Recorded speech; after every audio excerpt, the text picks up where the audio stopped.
헌법재판소가 이번 주 금요일 윤석열 탄핵 심판 결과를 선고하겠다고 통지했습니다. 2024 헌납 8 윤석열 탄핵 심판 사건의 선고일이 마침내 4월 4일 오전 11시로 잡혔습니다. 온 국민이 숨죽인 채 지켜봐야 했던 12.3 비상계엄, 그 느닷없었던 충격과 공포의 밤으로부터 122일 만인데요. 겁나게 오래 걸렸습니다. 4일 오전 재판관 8명 가운데 6명 이상이 탄핵이 필요하다고 판단하면 윤석열은 즉각 파면되고 대통령직에서 물러나는데요. 즉시 대통령 관저에서도 나가야 합니다. 상상하기도 싫지만 반면 탄핵 찬성 재판관이 5명 이하일 경우 윤석열은 즉시 직무에 복귀하게 되는데요. 대참사가 벌어지게 되는 거죠.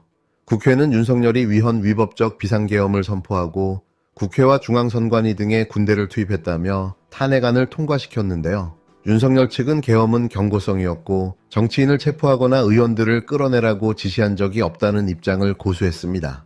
어이없는 개소리인 거죠. 비상계엄에서 선고까지는 예상보다 많은 시일이 소요됐는데요.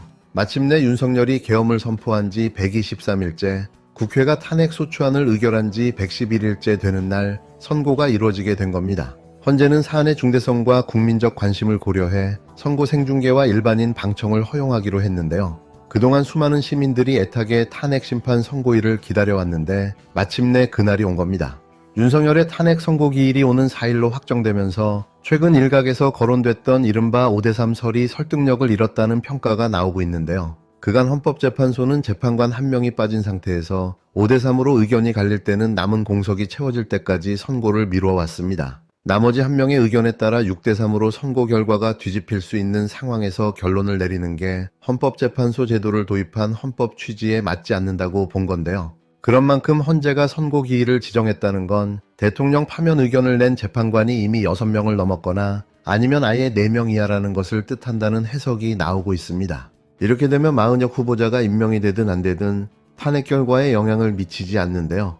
구조적으로 이와 같은 상황에서 현재 헌법재판관 8인의 선고 경향 및 앞서 나온 한덕수 권한대행 사건 등으로 미뤄볼 때 이번 심판에서 기각이나 각하 쪽에 4명 이상이 모이기는 쉽지 않다는 분석도 나옵니다.